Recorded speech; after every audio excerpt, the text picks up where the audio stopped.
Good morning, Mox, and welcome to FSCTV News. I'm John Nocita. And I'm Jacob Smith. With upcoming ACE events to art museums and all accolades in between, there's a lot to discuss, so let's get into it. This is your campus news show. Those looking for something to help them escape from the busyness of college life may be interested in de-stress events. For the spring semester, the biggest two-night combination event under ACE is the Homecoming Carnival and Homecoming itself.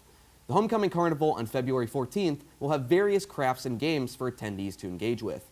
Homecoming itself is the following night and will be a reservation-based dinner for groups of up to 4 attendees. There will also be an additional de-stress event held on March 21st with details to come. Florida Southern is entering an exciting new chapter based on growth and transformation, with the most notable being the expansion of the Ashley Gibson Barnett Museum of Arts. Formerly the Polk Art Museum, the building has recently received a new name, benefactor, and makeover. The doors have been open as of January 18th, and the 14,000 square foot expansion comes after nearly 30 years of planning and fundraising. The expansion, primarily designed by Stratum Trout Architects, adds 7 new galleries, educational spaces, and creativity labs. The expansion will allow the museum to show off its permanent art collection, along with new artwork on loan from prominent families. Most notably, the museum experience will now include 5 works by the iconic 20th century artist Andy Warhol. The efforts to engage the community does not stop at FFC. Free admission makes the visit accessible for all. January 18th marked the first opportunity for the public to explore the new space. Going forward, the museum intends to host a community day with free tours, activities, and entertainment on February 8th. This past weekend marks the beginning of the 8-week-long Gasparilla Festival in the city of Tampa. However, in the wake of the devastating attack in New Orleans, which involved a man who drove through a crowd during the New Year's Eve festival and killed at least 15 people and injured 30 more, concern for future safety at festival events has sparked a nationwide surge in festival security, Gasparilla being one of those festivals. To address public concerns and questions, the Tampa Police Department, alongside Major Jane Castor, hosted a Gasparilla Safety Conference to talk about new safety measures for the festival. We are approaching these events, if possible, with more vigilance than we've done in years past.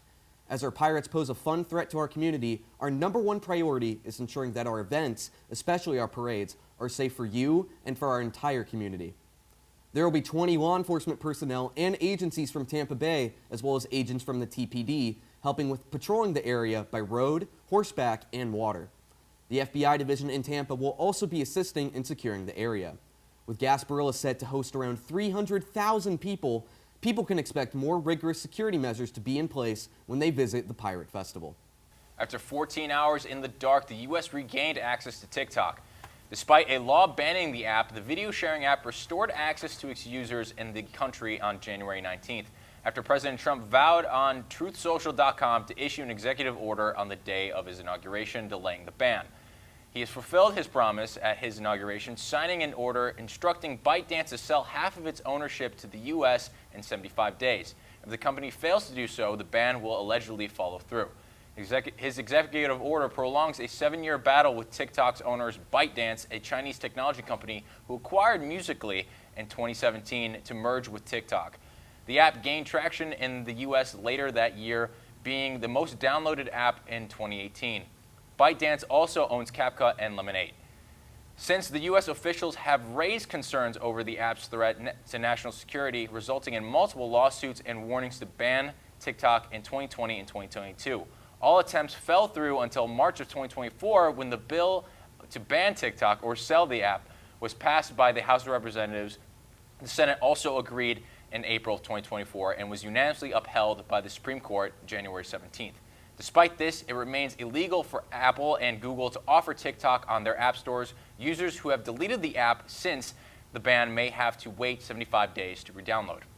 Film buffs, music lovers, and anybody interested in entertainment over activity will have plenty of options this semester. The Southern Cinema branch of ACE hosts movie showings throughout the semester, with food and beverages for attendees, providing a comforting environment to watch these movies on the big screen with friends. Transformers 1 and La La Land are slated for this semester on January 28th and February 11th, respectively. March 20th will also be an Oscars night where the movie shown will be decided through a poll on the ACE Instagram. There will be additional Southern Cinema events throughout the semester with dates and films to be announced at a later date. Florida Southern College was named a finalist in the prestigious NCAA Division II Award of Excellence, an award that honors schools for their outstanding community service initiatives led by student athletes. The nomination specifically recognizes the efforts of FFC student athletes in the aftermath of Hurricane Milton this past fall. According to the athletics website, the athletics department logged 792 community engagement hours assisting with cleanup, debris removal, and repairs. One of our reporters got the chance to talk to Drew Harvey, the Director of Athletics and Dean of Wellness. Here's what he had to say. Community service is at the core of who we are, and we are very proud to provide opportunities for our student athletes to pay it forward to a community that supports us so richly. This recognition is a reflection of everyone's commitment to being a difference maker beyond the field of competition and giving to those in the aftermath of Hurricane Milton. Being named a finalist places Florida Southern among the nation's top colleges for its dedication to fostering a culture of civic responsibility and teamwork. While the college awaits its final announcement for the award recipient, Florida Southern continues to be proud of the contributions made by its athletes.